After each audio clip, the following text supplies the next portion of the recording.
이제 고라의 그 반역 사건은 이제 광야 생활 거의 끝나가는 시점에서 발생한 사건이라고 하였습니다. 우리가 처음에도 하나님 앞에 이제 감사와 믿음으로 시작해야 되는 것이고, 마지막에는 더 성숙한 믿음으로, 이게 성장한 믿음으로 겸손하게 끝까지 우리의 그 사명과 본분을 마치는 것이 가장 이제 복된 믿음입니다. 그런데 우리 인간의 본성이 그러지가 않죠.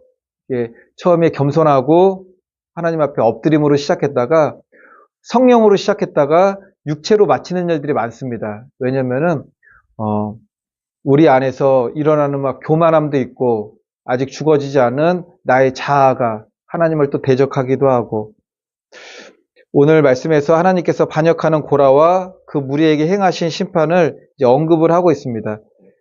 그런데 정말 이제 하나님이 심판하시는 내용이죠. 이게 지진이죠. 지금식으로 얘기하면은. 이 땅이 갈라졌습니다. 땅이 갈라져가지고 고라와 그의 식솔들과 그들에게 속한 것들만 땅 안으로 다 들어갔어요. 땅 안으로 들어갔는데 스올로 들어갔다고 성경은 말씀합니다. 성경은 이제 지옥을 표현할 때 스홀 이렇게 얘기하고, 오늘 말씀에서도 산채로 들어갔다라고 말씀을 하는 거죠. 아주 두렵고 이제 끔찍한 그런 말씀입니다. 하나님의 인자는 끝이 없습니다.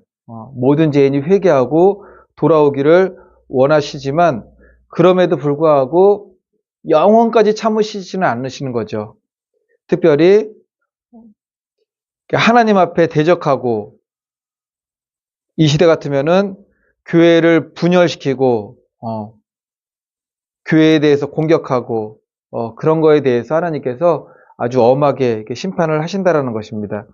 근데 오늘 말씀에서는 땅이 갈라져 가지고 그들을 스올 안으로 막 집어삼키시고, 또 불이 나타나 가지고 그에게 동조했던 250명을 또 이게 불사르고, 그런 일들이 있었는데, 현실의 삶에서는 악인이 죄를 지었을 때 바로 뭐 이렇게 하늘에서 불이 내려서 심판하는 것처럼 그런 심판이 이렇게 잘 보여지는 것 같지는 않아요.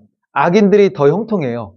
그 시편 말씀에서도 다 그 시편 기자들이 하나님 앞에 간구하는 것들이 악인들이 계속 형통한다고 그러는 거죠. 근데 그것도 사실은 잠깐입니다. 마지막에 가서는 다 하나님 앞에 심은 대로 거두는 그 심판을 받게 된다라는 겁니다. 18절, 19절 보면은 이제 반역하는 자들, 대적하는 자들이 각기 자신들의 향로를 가지고 모세와 아론과 더불어 회막문에 서고, 고라가 온 회중을 그러니까 회막문에 이제 모아놓습니다. 그리고 두 아론과 모세를 이제 대적하려고 하는 거죠. 이때 여호와의 영광이 온 회중에 나타났습니다. 하나님께서 결국 이때는 누가 하나님의 사람인지, 누가 참된 인도자인지를 이제 밝히게 되었다라는 거죠.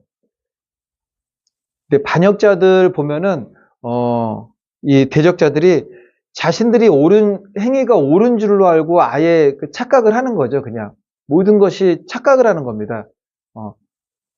진실이 아닌 것이 진실인 줄 알고, 진리가 아닌 것이 진리인 줄 알고, 하나님을 대적하는 반대의 길을 가면서도 자신들이 옳은 줄 알고 간다라는 거죠. 우리가 믿음 생활하다 보면은 자유주의 신앙도 있어요. 자유주의 신앙이 있는데, 이거를 잘 들으면은 분별하기가, 우리 뭐 자유주의니까 막 세상적이고 인간적이고 그렇게만 생각을 하지만, 실질적으로 그런 신앙을 접하게 되면은 이게 구분하기가 쉽지가 않습니다. 왜냐면은 자유주의 신학적인 그 말씀 선포나 설교는 사람 마음을 터치하는 부분들이 굉장히 많아요.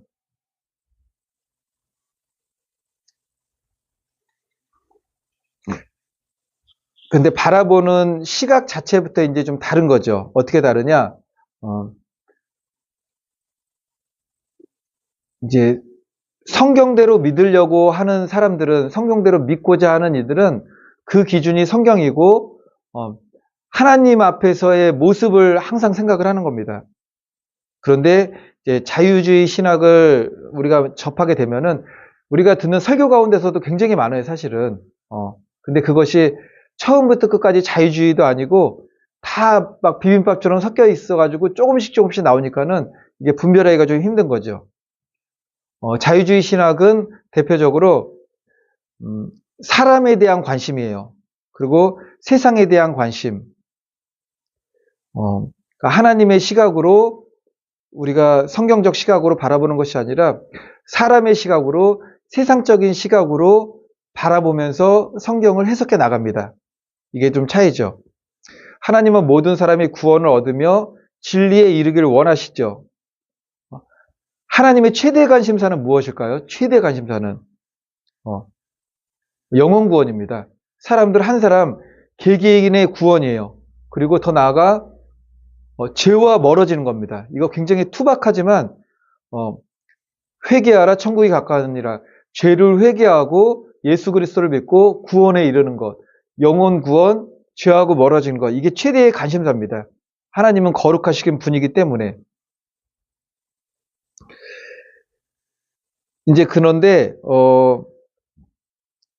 그 자유주의 신학은 그 초점이 어디에 맞춰져 있느냐면은 이제 그 구원이라는 게 우리 영혼의 구원이잖아요. 영혼의 구원은 사실 우리 믿는 사람들도 조금 멀게 느껴져요. 이게 내 영혼이 구원받는다는 것은 우리가 성경적 가치관을 가지고 믿음 생활하지만 구원받는다는 것이 당연히 맞는 말이지만 좀 멀게 느껴지잖아요. 자유주의 신학의 대표적인 구원은 억압당하는 소외 계층, 차별 대우를 받는 사람들의 권리를 회복시켜주는 거예요. 회복. 그러니까 우리도 비슷하죠. 말을 이렇게 설교를 잘 포장하면은 비슷합니다. 우리도 회복을 얘기하잖아요. 힘들고 어려운 삶에서 예수 그리스도를 믿었더니 좋은 삶으로 회복되고, 근데 궁극적으로는 우리 영혼의 회복이죠. 죄를 회개하고 하나님의 형상을 닮아가고 죄를 끊어내고 거룩함으로 들어가고 내 영혼이 구원받는 것. 근데 자유주의 신학은 하나님을 잘 믿으면 우리 삶의 회복이에요. 삶이. 소외됐던 삶에서 회복돼가지고 부하게 되고 차별받던 삶에서 회복돼가지고 차별을 받지 않는 지위계층으로 올라가고 그런 내용들입니다. 그래서 예수님의 모든 이제 구원의 사역이라는 것이 그래서 노동자, 농민, 여성, 흑인 해방 이런 내용들이 많이 나와요. 뭐 민중 해방 신학 그런 것들이 계속 나오는 겁니다. 그러니까는 이거를 잘 구분해야 돼요. 이게 막 믹스돼가 섞여서 나오기 때문에 구분하기가 좀 힘들 수도 있지만 어쨌든 자유주의 신학은 인본주의적인 게 굉장히 많다라는 겁니다. 어느 것이 참되고 어느 것이 진리인지는 성경을 자세히 보셔야 돼요. 그래서 성경을 바르게 자세히 그리고 바르게 깨달아야 되는 겁니다. 21절 보게 되면은 하나님께서 모세와 아론에게 너희는 이 회중에서 떠나라라고 말씀하셨습니다. 24절 보면 하나님께서 모세의 중보 기도를 이제 들으셨습니다. 회중을 무리를 멸하시려고 하니까는 너희는 고라와 다단과 아비람의 장막 사면에서 떠나라. 그 이유가 무엇이냐면은 의로운 자들, 의인들이 악인들과 함께 멸망하지 않게 하시려고 그렇게 하셨던 거죠. 이게 하나님의 속성입니다. 하나님은 의인과 악인을 살펴 철저히 구별하시는 거죠. 마지막 때에는 더욱더 그렇습니다. 양은 오른편으로, 염소는 왼편으로. 하나님은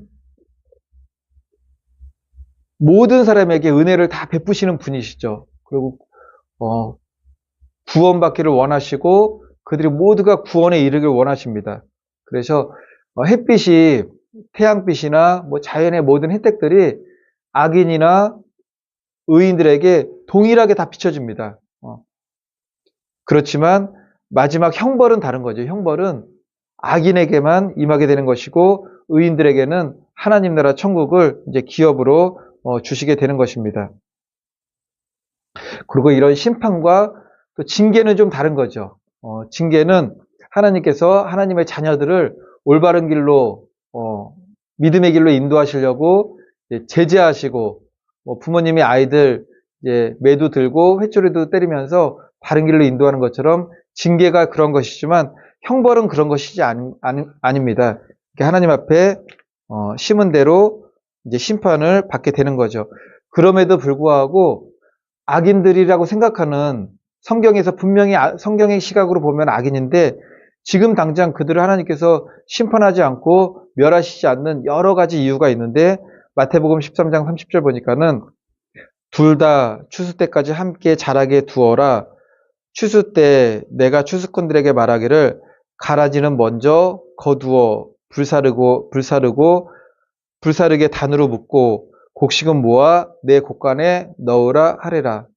마지막 때에는 마지막 종말에 가서는 그 끝에 가서는 다 나눠지게 된다라는 것입니다.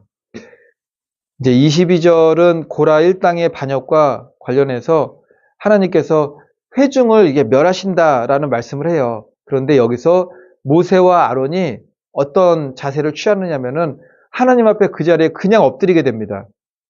하나님 앞에 기도하게 되는 거죠. 범죄한 사람은 고라인데 온 회중이 진노하여 하나님 앞에 심판당하는 것은 마땅치 아니합니다라 엎드리면서 중보 기도하는 거죠. 중보 기도. 이것이 우리가 하나님 앞에 엎드려야 할